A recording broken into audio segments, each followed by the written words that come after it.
Innal hamdalillah nahmaduhu wa nasta'inuhu wa nastaghfiruh wa na'udzu billahi min shururi anfusina wa min sayyiati a'malina may yahdihillahu fala mudilla lahu wa may yudlilhu fala hadiya lahu. Asyhadu an la ilaha illallah wa asyhadu anna Muhammadar Rasulullah. Allahumma salli ala nabiyyina Muhammadin wa ala alihi wa ashabihi ajma'in. Amma ba'd. Qala Allah ta'ala fil Qur'anil Karim, a'udzu billahi minasy syaithanir rajim. Ya ayyuhallazina amanu taqullaha haqqa tuqatih wa la tamutunna illa wa antum muslimun. Segala puji mutlak bagi Allah Subhanahu wa Ta'ala, pencipta penata langit, bumi beserta segenap makhluk yang ada di dalamnya. Salawat dan salam semoga senantiasa terlimpah curah kepada manusia teragung sepanjang masa, yakni Nabiuna Muhammad sallallahu alaihi wasallam beserta keluarga, para sahabat dan pengikutnya yang setia hingga akhir zaman. Alhamdulillah, pada dini hari ini kita masih bisa melakukan kegiatan di Masjid Al-Insyirah dalam rangka melaksanakan sunnah Nabi, yaitu melakukan iktikaf 10 hari full di bulan Ramadan. Ahlan wa sahlan wa marhaban, selamat datang kepada jamaah yang baru bergabung. Pada kesempatan ini kita akan melanjutkan kajian. Saya akan membacakan sebuah hadis. Hadis ini dari Abdullah bin Umar bin Khattab radhiyallahu anhu atau Ibnu Umar. Abdullah bin Umar ini adalah salah satu putra Umar bin Khattab radhiyallahu anhu, dan beliau sejak kecil belajar kepada Nabi. Bahkan beliau termasuk salah satu sahabat yang banyak menyampaikan hadis. Hadis yang diriwayatkan oleh beliau itu masuk peringkat 2 besar, yaitu 2.630 hadis. Kalau yang pertama adalah Abu Hurairah radhiyallahu anhu 5.370. Kemudian yang kedua adalah Abdullah bin Umar, yang ketiga adalah Anas bin Malik radhiyallahu anhu, kemudian yang keempat adalah Bunda Aisyah radhiyallahu anha, kemudian yang kelima Abdullah bin Abbas, yang keenam adalah Abu Sa'id Al-Khudri yang adalah Jabir bin Abdullah. Nah, itulah 7 besar sahabat yang paling banyak menyampaikan hadis. Nah, hadis ini dari Abdullah bin Umar radhiyallahu anhu. Nah, ini kita tentu patut ya meneladani bagaimana Umar bin Khattab seorang pribadi yang luar biasa. Beliau sahabat Nabi dan beliau juga adalah mertua Nabi, di mana salah satu putra beliau yang bernama Hafsah menikah dengan Nabi Muhammad SAW. Ini Abdullah adalah saudaranya Hafsah radhiyallahu anha, di mana Abdullah bin Umar bin Khattab radhiyallahu anhu. Nah, kenapa kita bilang anhu? Karena Abdullah bin Umar sahabat Nabi, Umar bin Khattab sahabat Nabi. Ya, jadi kalau ada 2 sahabat yang kita ceritakan, adabnya kita mengatakan radhiyallahu anhu, semoga Allah meridhoi keduanya. Kalau satu sahabat laki-laki, radhiyallahu anhu. Kalau satu orang perempuan, radhiyallahu anha. Kalau banyak, radhiyallahu anhum. Bola telah berkata Abdullah bin Umar atau Ibnu Umar radhiyallahu anhu, sami'tu, aku telah mendengar Rasulullah sallallahu alaihi wasallam, Rasulullah sallallahu alaihi wasallam yaqulu, berkata, bermakna bersabda. Jadi kata Abdullah bin Umar, aku telah mendengar bahwasanya Rasulullah sallallahu alaihi wasallam bersabda. Apa sabda daripada Nabi Muhammad sallallahu alaihi wasallam? Bunyal Islamu ala khamsin. Bunia, telah dibangun. Ini kalimat majhul. Kalau bana itu membangun, itu maklum. Kalau bunia itu majhul. Al-Islamu Islam. Nah, kalau ada fi'il maklum kan padanannya pasangannya adalah fa'il. Kalau syahadati alla ilaha illallah wa anna muhammadar rasulullah. Yang pertama adalah bersaksi bahwasanya tiada Tuhan selain Allah dan sesungguhnya Muhammad Rasulullah adalah utusan Allah Subhanahu wa ta'ala. Wa iqamis sholati, yang kedua adalah mendirikan sholat. Wa ita'iz zakati, yang ketiga adalah mengeluarkan zakat atau menunaikan zakat. Wa hajjil baiti, dan melaksanakan ibadah haji. Wa shaumi ramadhana, dan saum di bulan Ramadan. Rawahul Bukhari wa Muslim, hadis riwayat Al-Bukhari dan Muslim. Di dalam hadis Al-Bukhari ini nomor hadisnya adalah nomor 8. Di dalam Sahih Muslim nomor 16. Nah, ini ulang menyebutnya arkanul Islam, rukun Islam. Rukun Islam itu ada 5. Di antaranya hadisnya 1 Al-Bukhari nomor 8, kalau Sahih Muslim nomor 8 dan nomor 16. Kalau yang Sahih Muslim nomor 8 dari ayahnya, yang ketika mereka itu datang untuk menanyakan kepada Nabi, akhbirni anil Islam. Nah, di sini Rasul menggambarkan, mendeskripsikan Islam itu suatu bangunan.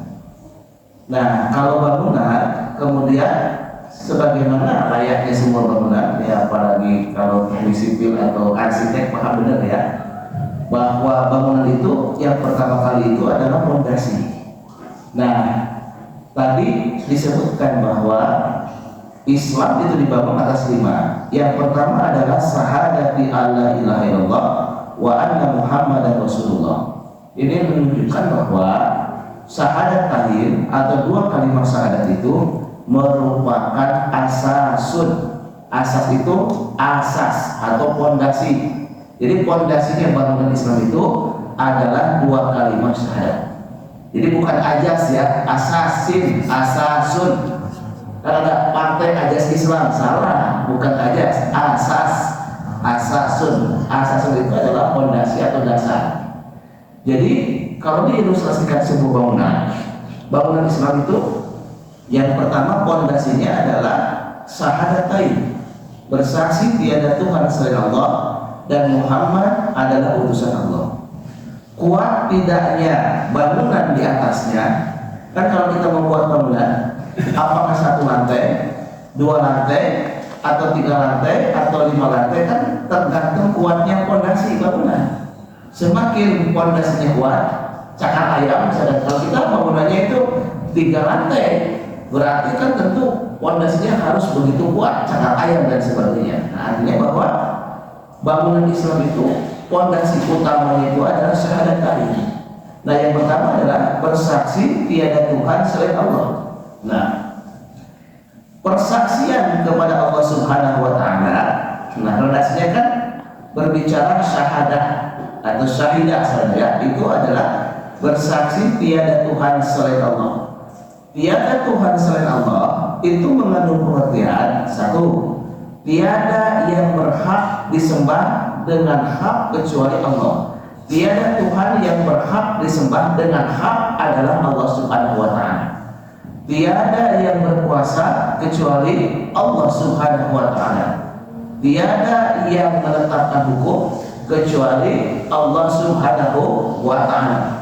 Tiada kita berlindung terkecuali kepada Allah Subhanahu wa ta'ala.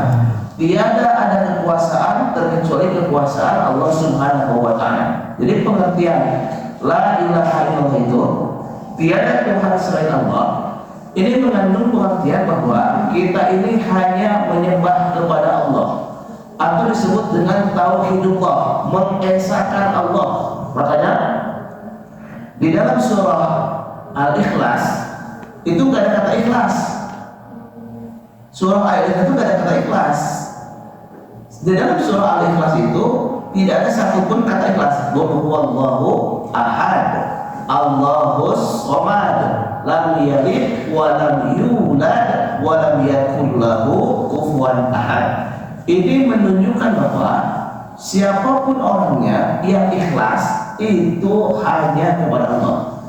Jadi tiada Tuhan selain Allah, bahwa Allah itu adalah sebagai Tuhan, meyakini Allah itu adalah rububiyah. Allah itu yang menciptakan. Khalaqal insana min 'alaq, kan? Iqra bismi rabbikal ladzi khalaq. Khalaqal insana min 'alaq. Allah yang telah menciptakan manusia. Allah yang telah memberikan rezeki kepada manusia. Allah yang menentukan baik buruk. Allah yang memberikan jodoh. Allah yang memberikan segala sesuatu. Itu adalah bahwa tiada Tuhan selain Allah. Allah sebagai Rabbin Nas. Allah itu Tuhannya manusia. Nah, karena Allah yang menciptakan manusia, Allah yang memberikan rezeki kepada manusia, Allah yang mengatur manusia, Allah yang mengurus manusia, Allah sebagai Khalik Sang Maha Pencipta, ciptaan yang disebut makhluk, Allah itu maka sebagai Malikin Nas. Malikin Nas itu sebagai raja manusia, sebagai penguasa manusia, sebagai membuat aturan kepada manusia. Maka yang paling tahu tentang blueprint manusia adalah Allah Subhanahu wa Ta'ala. Maka semestinya manusia pun harus tunduk patuh pada segenap ketentuan Allah Subhanahu wa Ta'ala. Pada dalam surah An-Nas, surah ke-114, Allah itu Rabbin Nas, Malikin Nas, Ilahin Nas. Jadi artinya bahwa Allah itu sebagai Tuhan manusia, Allah sebagai Malik manusia, dan hanya kepada Allah kita beribadah, hanya kepada Allah kita mengabdi. Kita tidak boleh menduakan Allah Subhanahu wa Ta'ala. Kita tidak boleh melakukan perbuatan yang tidak disukai Allah Subhanahu wa Ta'ala. Manakala seorang hamba, seorang makhluk, kita manusia, kemudian mengesahkan Allah, itu semestinya. Tapi kalau kita menduakan Allah, kita telah berbuat zalim kepada Allah Subhanahu wa Ta'ala. Allah berfirman, inna syirka la zulmun azim. Sesungguhnya syirik, menyekutukan Allah, adalah perbuatan yang zalim. Jadi zalim itu tidak proporsional, tidak menempatkan sesuatu pada tempatnya. Itu zalim itu lawan adil. Zalim itu bertingkat. Ada zalim kepada diri sendiri. Nah, menzalimi diri tidak boleh. Kita mengkonsumsi khamar haram. Kemudian apalagi sampai bunuh diri haram. Tidak boleh menzalimi kepada diri sendiri. Yang kedua, zalim kepada orang lain. Kepada orang lain itu bisa antara manusia ke manusia, tidak boleh zalim. Baik kepada manusia yang beriman maupun kepada manusia yang kafir, kita harus bersikap adil kepada siapapun. I'dilu wa aqrabu littaqwa, bahwa orang beriman itu harus bersikap adil. Nah, kezaliman yang paling besar antar sesama manusia adalah zalimnya penguasa. Karena kalau misalkan penguasa berbuat zalim, efeknya besar. Dia bisa memberikan kezaliman yang luar biasa. Karena itu Rasul bersabda, Abdul jihadi kalimatu haqqin inda sultanin jahilin. Ada jihad di luar kital, di luar perang, yaitu berkata-kata benar terhadap pemimpin yang zalim. Nah, jadi zalim itu tidak boleh antara manusia ke manusia, baik orang beriman maupun orang kafir. Tidak juga boleh antara makhluk yang satu dengan makhluk yang lain. Kita juga tidak boleh berbuat zalim kepada binatang, nggak boleh. Nggak boleh berbuat zalim kepada binatang, tidak boleh. Lalu kemudian yang paling besar tinggi kezaliman adalah berbuat zalim makhluk kepada Khalik, manusia kepada Allah Subhanahu wa Ta'ala. Seperti apa kezaliman semakhluk makhluk kepada Sang Khalik? Ketika dia syirik, ketika dia kafir. Jadi tingkatan kezaliman yang paling tinggi adalah ketika seseorang kafir, ketika seseorang musyrik atau menyekutukan Allah Subhanahu wa Ta'ala. Seperti itu. Kemudian yang kedua, wa anna Muhammadar Rasulullah, dan sesungguhnya Muhammad adalah Rasulullah. Muhammad ini bukan hanya Muhammad bin Abdullah bin Abdul Muttalib bin Hasim bin Abdi Manaf, nanti bin Tihar, ujungnya bin Adnan. Rasulullah Muhammad adalah orang yang paling mulia. Rasulullah Muhammad bernasab mulia. Bahkan mohon maaf ya, Nabi Muhammad itu sama dengan Nabi Ishaq, adalah keturunannya daripada Nabi Ibrahim alaihissalam. Nabi Muhammad itu garis keturunannya kepada Nabi Ismail alaihissalam. Orang Yahudi hari ini dia merasa superior. Apa kata mereka? Kami ini Yahudi itu dari Yakub. Yakub itu putranya dari Nabi Ishaq. Nabi Ishaq itu putra Nabi Ibrahim alaihissalam. Dia merasa lebih hebat daripada orang Arab karena mereka menganggap bahwa mereka keturunan para nabi. Lalu mereka mempropagandakan bahwa Nabi Muhammad itu keturunan Hajar. Hajar itu seorang budak, di mana budak itu adalah dianggap bukan manusia merdeka. Jadi kekeliruan yang mereka gagal paham dan tidak tahu sejarah atau menutupi sejarah kemudian melakukan propaganda. Ada hadisnya dari Imam Muslim. Apa kata Imam Muslim? Inna Allah astafa min waladi Ibrahim Ismaila wastafa min waladi Ismaila bani Kinanah wastafa min bani Kinanata Quraisy wastafa min Quraisyin bani Hasim wastafani min bani Hasim. Begitu kata Nabi. Inna Allah astafa min waladi Ibrahim Ismaila, sesungguhnya Allah telah memilih di antara anaknya Nabi Ibrahim adalah Ismail. Jadi mohon maaf tidak berarti merendahkan. Nabi Ishaq adalah Nabi yang mulia. Nabi Ishaq seorang utusan Allah. Nabi Ishaq adalah putra dari Nabi Ibrahim, dari Sarah, bukan Siti Sarah ya, tapi Siti itu kearifan lokal orang Jawa. Namanya Sarah, orang Jawa Siti itu bagus tuh apa? Kalau di sana Sayyidah itu Sarah ya. Nah, jadi Nabi Ishaq seorang nabi itu putri dari Sarah. Sarah itu adalah istri daripada Nabi Ibrahim. Kemudian Ismail pun putra Nabi Ibrahim dari Hajar, dikenal dengan Siti Hajar. Aslinya gak ada Sitinya, itu adalah Hajar. Nah ini kearifan orang Jawa, nggak apa-apa, bagus ya. Nah jadi ini adalah Hajar. Hajar itu siapa? Hajar itu putri raja. Jadi asalnya kan Nabi Ibrahim itu dari Mesopotamia, kemudian berangkat ke Mesir. Di Mesir ada penguasa Mesir. Penguasa Mesir itu melihat tertarik kepada Sarah. Intinya dia mencoba untuk mengganggu Sarah. Tetapi raja Mesir itu kalah. Nah kemudian dia punya kesimpulan, ini Sarah dilindungi oleh Tuhan. Itu perspektif daripada raja Mesir. Karena raja Mesir itu berkeyakinan bahwa Sarah itu dilindungi oleh Tuhan, maka dia sebagai bagian daripada pertobatannya dan dia ingin menyerahkan anaknya sebagai hadiah. Maka anaknya yang bernama Hajar dihadiahkan kepada Nabi Ibrahim dan Sarah untuk menjadi khodimah, menjadi pelayan dan lain sebagainya. Ini putri raja. Jadi jangan berpikir Hajar itu mohon maaf ya kulitnya hitam logam, enggak gitu. Dia putri raja. Jadi Nabi Muhammad itu dari sisi nasab, dari jalur ayah kepada Nabi Ibrahim alaihissalam, dari jalur ibu itu ke Hajar adalah putri raja. Jadi Nabi Muhammad itu adalah keturunan Ismail. Tadi Ismail itu lebih Allah pilih, lebih Allah muliakan ketimbang Ishak. Inna Allah astafa min walad Ibrahim Ismaila. Jadi di antara anak Ibrahim itu Allah lebih pilih yang dianggap paling mulia adalah Ismail. Tetap Nabi Ishak juga adalah Nabi yang mulia. Kemudian wastafa min walad Ibrahim, wastafa min walad Ismaila bani Kinanah. Di antara anak keturunan daripada Nabi Ismail yang Allah pilih adalah Bani Kinanah. Wastafa min walad Bani Kinanah Quraisy.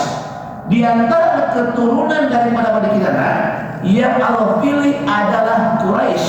Jadi Quraisy itu adalah Allah pilih di antara keturunan Bani Kinanah. Di antara anak keturunan daripada Quraisy yang Allah pilih adalah Bani Hashim. Hashimiyah itu sering dinisbatkan kepada keluarga Nabi. Hashim itu adalah uyutnya Nabi Muhammad bin Abdullah bin Abdul Muttalib bin Hashim.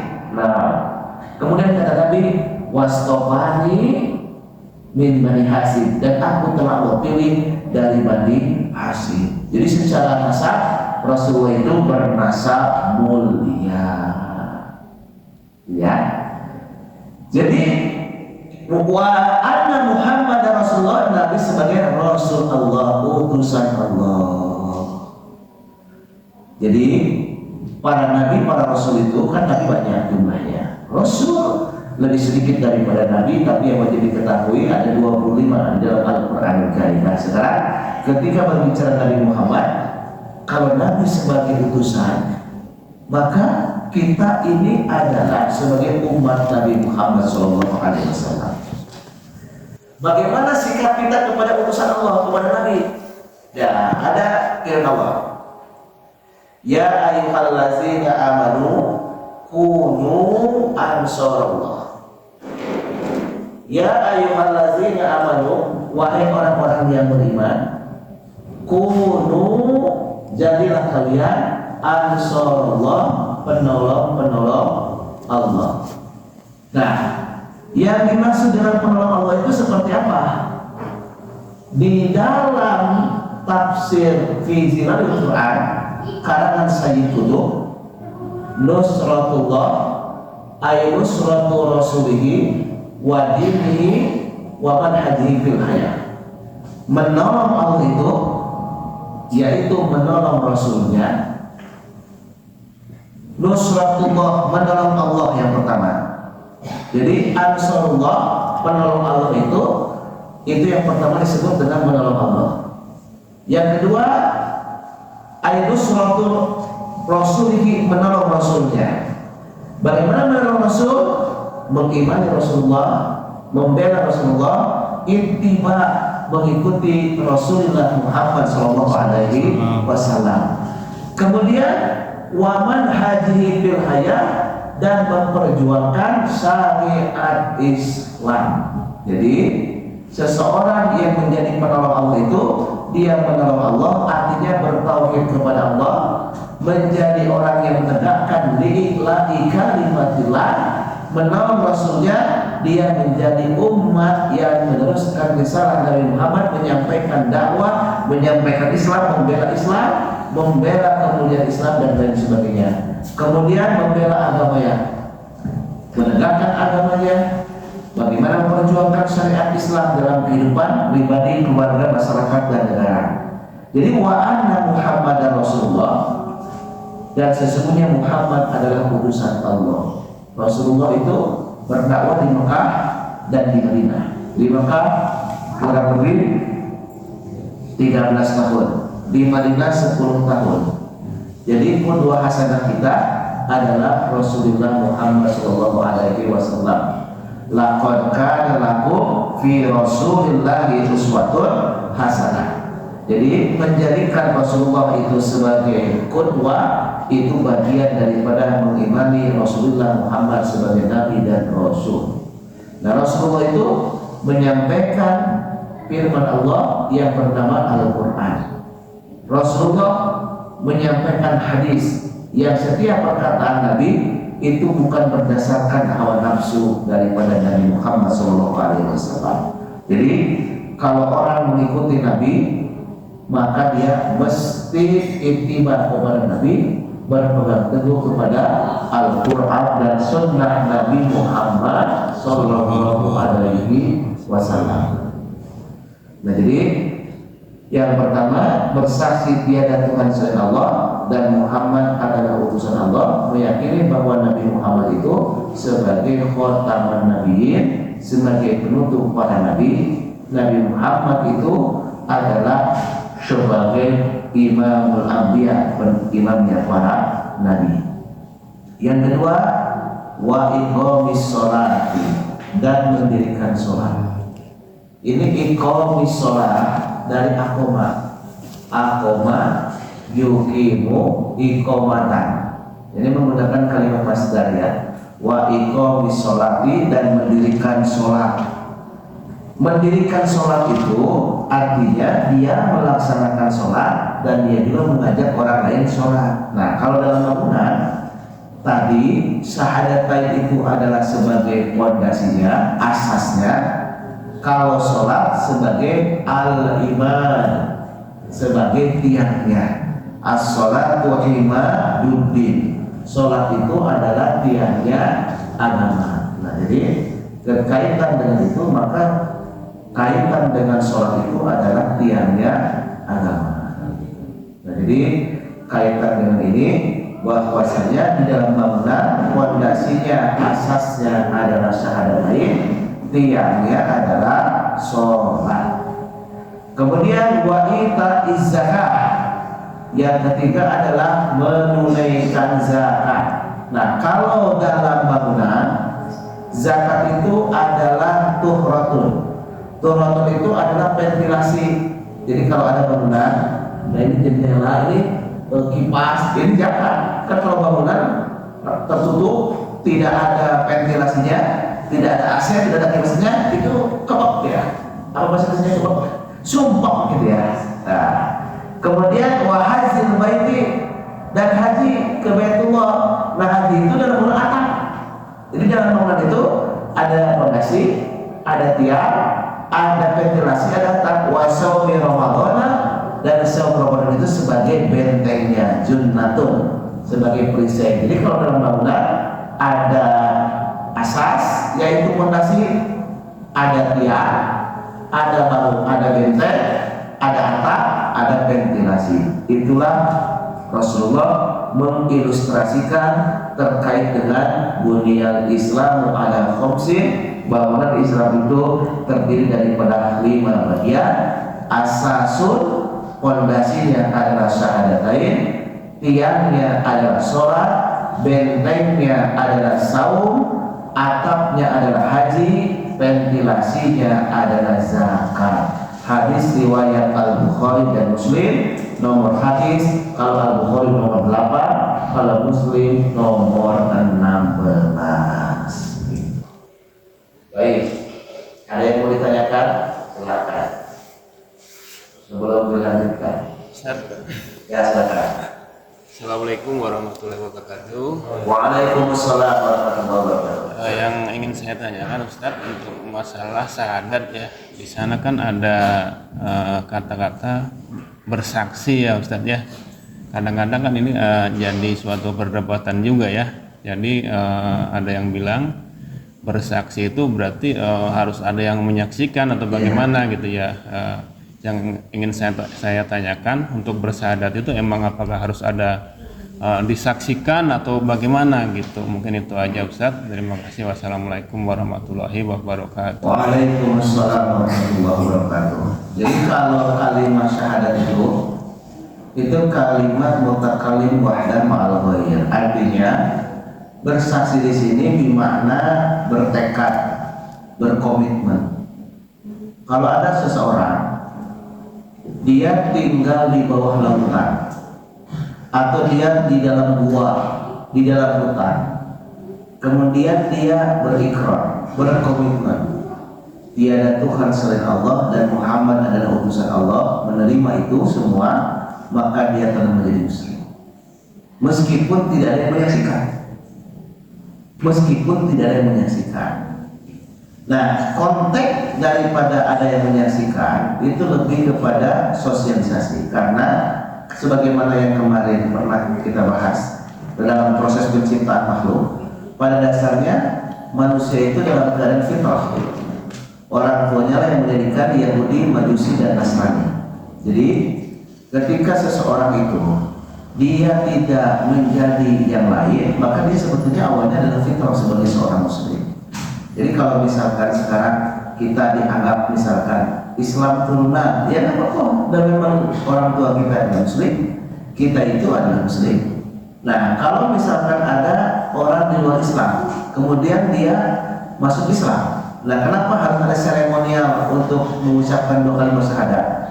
Lebih utama supaya disaksikan orang, dan itu menjadi momentum, tidak menjadikan fitnah bagi dirinya ketika yang akan datang benar mereka atau orang tersebut telah menjadi seorang muslim.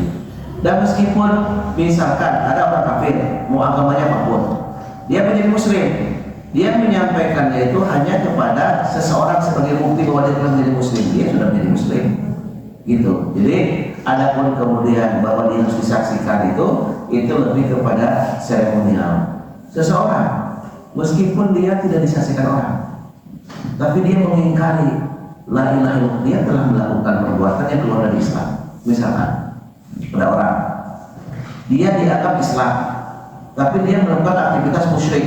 Misalkan datang ke Gunung Kawi, tidak ada siapapun, kemudian dia meminta nujum misalnya, kemudian menyekutukan Allah dan sebagainya. Orang tidak ada yang tahu, hakikatnya dia telah menjadi orang yang musyrik. Dan orang yang musyrik kalau dia mati pada waktu itu, innal ladzina kafaru min ahlil kitabi wal musyrikin, maka dia menjadi orang yang menyekutukan Allah dan orang yang kafir. Nah, jadi kalau kaitan dengan kalau begitu ada yang memutarbalikkan kan soal ini, kamu udah muslim, apa maksudnya harus ada lain? Kan begitu sebetulnya. Kalau orang kafir dia masuk Islam ada syahadat juga, itu bagian daripada seremonial supaya orang mengetahui dia telah pindah agama menjadi muslim dan dia punya bukti syahadat, itu artinya legalitas bahwa dia telah menjadi seorang muslim, sehingga kemanapun dia pergi secara administrasi pun dapat diurus dan itu menjadi bagian daripada sosialisasi yang bersangkutan telah